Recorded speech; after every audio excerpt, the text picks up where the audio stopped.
I'm Sharon Bill. Welcome to my Theory Tuition series where we're working together through each of the ABRSM Theory grades. There are lots of resources available to help you on my website. If you go to sharonbill.com, you'll find some free PDF information sheets and you can download those in US letter or A4 and they accompany each step of this series. There's a page there with links to all of my YouTube video tutorials, and you can also find out about the books that I have available. I've written an exam technique guide, how to take your ABRSM Music Theory Exam. It's full of tips and techniques on how to best prepare for your exam, and also how to make the best use of your time on exam day when you're actually working through your exam paper.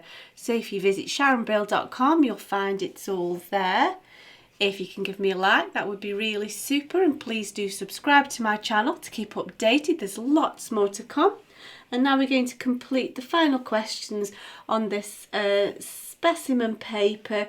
That's paper S of the 2014 grade 4 past paper booklet. So if you turn with me to page 24, we'll have a look at question 6. And so now we're asked to name these notes.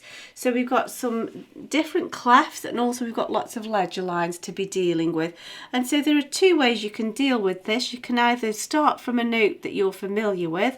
So for example, middle C is at the bottom of the treble clef and count backwards C, B, A, G, F double sharp. Alternatively, you can jump up the octave by counting 8 from here, from the given note. 1, 2, 3, 4, 5, 6, 7, 8. So we know that it's an F, but an octave lower, and then apply your accidental.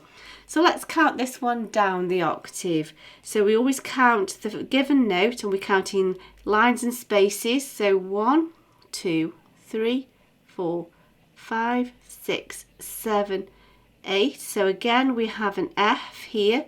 Every good boy deserves football. This is an octave higher, so that's F, and it's F flat. So I'm writing the word flat in full rather than using the symbol, purely because they've done so, and so I shall follow their example. Now we're moving into the bass clef. Now the bass clef, this is middle C at the top. So middle C is at the bottom of the treble, at the top of the bass. It's as if you've sort of met in the middle, if you imagine it that way. If we count upwards, C, D, E, F, G sharp. That will do nicely. And then now let's try this one counting up an octave. 1, 2, 3, 4, 5, 6, 7, 8 takes us to here. That's a B, good boys deserve, so good boys, so B double flat. I say good boys because the lines are good boys deserve football always, just a little way of remembering the notes of that clef. Next one, so now we're on alto clef, and so this line here, this middle line that the clef centre around is middle C. So if we count backwards from C, C, B, A, G, F, E, so that's E flat. And if we count up from middle C, 1, C, D, E, F, G, A, B, C. This is also a C an octave higher, and it's a C sharp. There we go, that's that one completed. So now let's look at the next question. So the final question is the harmony question, always one of my faves. And so let's have a look at this. If you just get all your thinking done in one go, let's just map out the chords that we're going to be looking for. So we're in G major and we're looking for chords 1, 4 and 5, the tonic, the subdominant and the dominant. It's okay to use either the Roman numeral or the term, the name. I'll just use the Roman numerals. 1, 4 and 5 are the chords we're looking for. So of course chord 1 is built on the first note of the scale. Chord 4 is built on the 4th, G, A, B, C.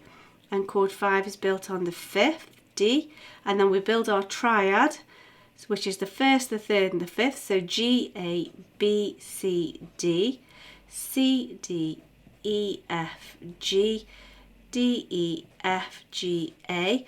And we know that this is the first, the third and the fifth built on the first note of the scale. And so there's the fifth that forms the basis of chord 5. So just a little double check there to make sure we've not made a mistake. And so that's the thinking done now. All we've got to do is find out which one of these chords are best suited to this. So here we have a C, a G and an E. That's all of chord 4 represented. That's a nice chord 4. And here we have a G, a D, a G and a B. That's chord 1. And then here we have an a D, an A, a D and an F. Of course it's F sharp, but your key signature will deal with all of that. And so that's a chord 5. All of those notes are complete. And so that's that one completed. That's a nice easy 9 marks. And then we have the same thinking again in this next question, but we've just got to extend our thinking a little bit further. So here, this could be either a major key or a minor key. If it was a major key, it would be A flat major. If it was the minor key, the relative minor is F minor. Now, I always find it helpful to just write out my circle of fifths before we even get going, and that way you just do all of your thinking once and it's all nice and organised and you don't get confused by constantly having to drag up that information to mind.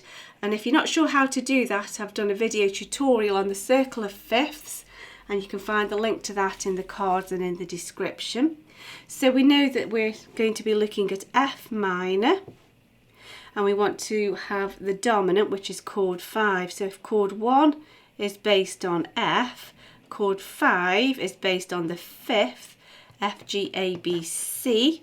So we want a C, the 1st, the 3rd and the 5th. The key signature will deal with everything that's required apart from when we're in the dominant chord in chord 5 of a minor key.